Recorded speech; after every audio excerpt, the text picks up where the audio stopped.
We are rolling. Well, folks, welcome to another edition of Living in Calgary, living in Marloop, living in Altadore. Yes. My name is Bryon Howard. I'm with Remax House of Real Estate.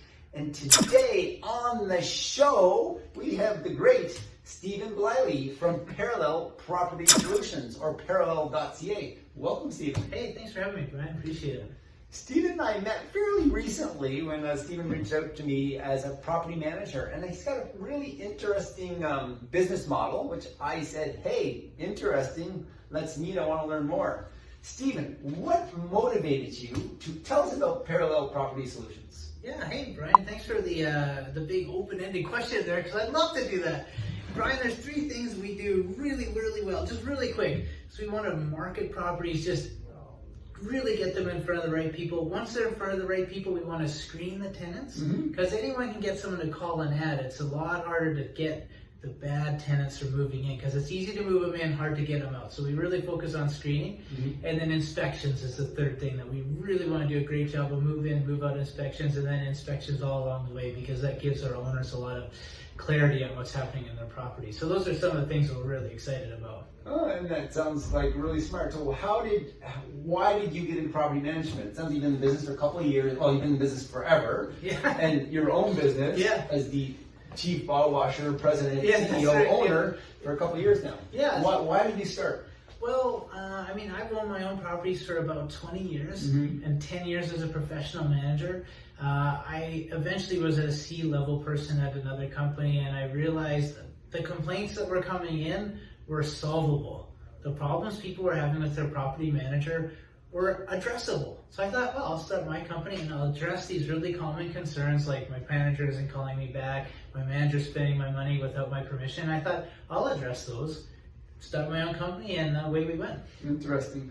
What I found quite interesting is you don't hold any of the money. Yeah, that's right. So most managers, as you well know, on the first of the month, they collect the rent, they put it in their own bank account, and then at the end of the month, they're kind enough to give it to you. Your money to you 30 days after. Less whatever expenses they come up with. Less whatever expenses. And they often don't ask you about those expenses, do they? Right. So for me, I get that money, I give it to you on the first, you deposit it in your bank. It never goes in my bank. Now, here's the thing. When the toilet breaks, I don't just go fix it. I call you and say, hey, Brian, what do you want me to do with this toilet? Do you want me to replace it? Do you want me to replace those things inside that no one knows the name of? Or do you want to do some other thing? Is it under warranty still, right? And then you get to say, yeah, just replace it. And then with your permission, I buy a new toilet, then I invoice you for it, and that means you're in control. Which is not what landlords are used to with the property manager. Usually the property manager is in control. So we're trying to stand that equation on its head. Interesting. And so I guess this, I was going to ask, what do customers like about your service? This is it. Yeah. And then the whole your screening process as well, and your move in, move out inspection kind of thing. Yeah. And the relationships that I think that you make with the owner and the tenant. Yeah. Well, a good property manager, in my opinion, is the guy in the middle. So the owner has me in the middle, and then there's a tenant over here. So the tenant and I could be friends, and I could be friends with the owner. And it means that these two never have to have any social interaction whatsoever. Right. So it keeps everybody safe from that conversation. That's great. So you're always the nice guy. Yeah, yeah. If anything, we're painting the owner as the bad guy. And we're saying, sorry, the owner said we can't put in a new jetted tub for you. Sorry.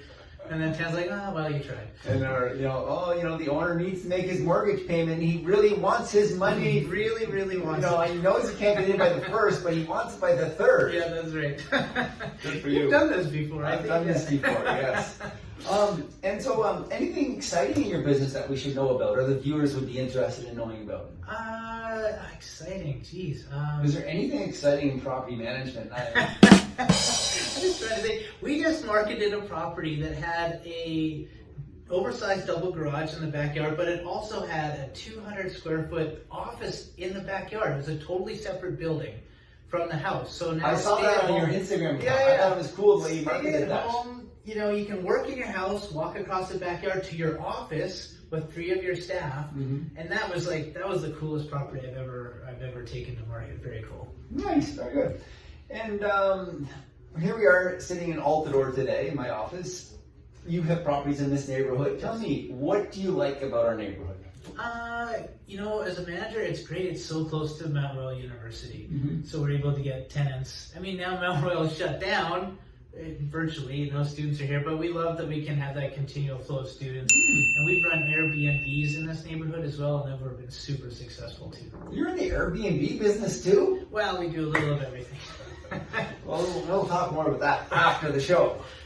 And so tell us about how COVID-19 has impacted your business.